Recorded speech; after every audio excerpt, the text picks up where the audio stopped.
Hello class, today's presentation is about Chinese-Canadian immigrants and cultural identity. It was from the critique writing on Chinese-Canadian cultural identity from the author Lucy Liu. Viewing history with each sip of tea, we discovered my Chinese culture through food during the pandemic. According to a psychology research journal published by Henry Stills and Bryant, 2005, immigrants face loss and mourning associated with immigration process could lead to isolation and withdrawal.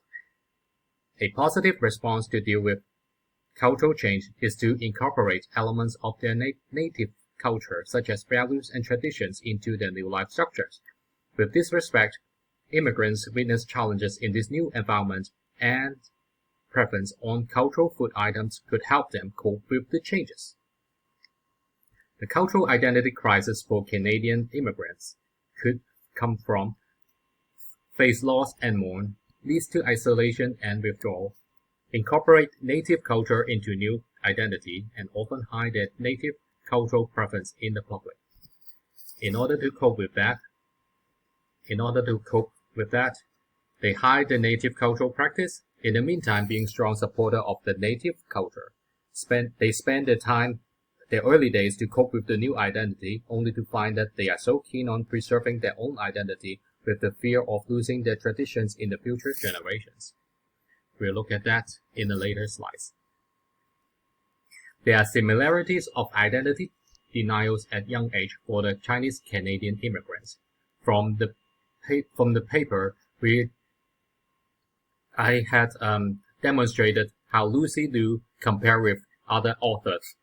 Domin Shi is the author of Pixar's Bao and also the movie Turning Red. Both of them are the first generation Chinese immigrants child, and both of them are from Toronto, Canada. So during childhood, Lucy worked hard to get rid of her accent. She refused to attend Mandarin lessons. She encouraged her mother to pack non-cultural lunches. So all of these are her denial to her own identity during young age. So meanwhile, for Domin Shi, she probably avoided her overprotective mom, to whom it was okay for the culture to spy on or to look at her child from a distance. So she was very embarrassed her mother was doing so. So that's why she avoided her mother. However, both authors will later convey a deep message about the family value. For example, Lucy wrote the journal Viewing History with Each Sip of Tea. She conveyed a deep message of fearing her identity, of Chinese identity, would lost in the future generations. And also, Domin she also conveyed a deep message in the short film Bao, which has the family value in preparing the food items.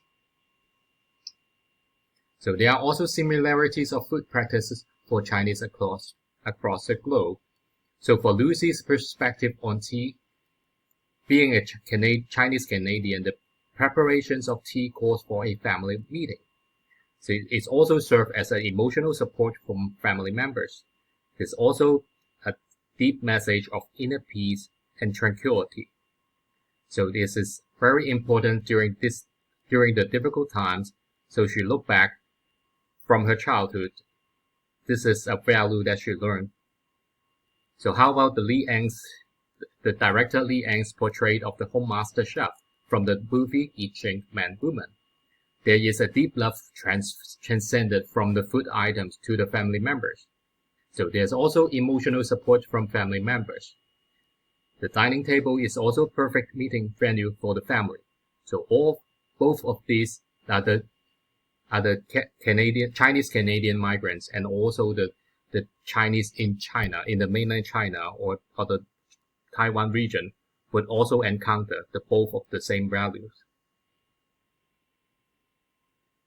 There are contradictions.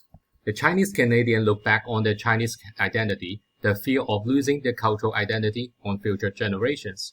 The concern of not practicing Chinese cultural food items made them do more in order to preserve their culture. Contrastly, the Chinese living in the mainland has no such concern. They practice food without the fear of losing their cultural identity over generations. Hence, they will not associate deep thoughts into drinking tea or having dinner, but the loving experience is similar. So the conclusion about this writing, or this critique essay, was about the realization of cultural identity is an unique experience to the Chinese Canadian immigrants. While it is inevitable for the second and third generations of Chinese Canadian do not prefer Chinese traditional foods. For interest readers were the twists of journey when authors try so hard to dispose her cultural identity at young age, and of fearing to lose her identity upon difficult time. She was all along deeply bonded to the loving experience of preparing food items. Now she wants future generations to learn from her important, valuable journey. Thank you so much for your time, and this is my end of the presentation. Thank you. I hope you enjoyed.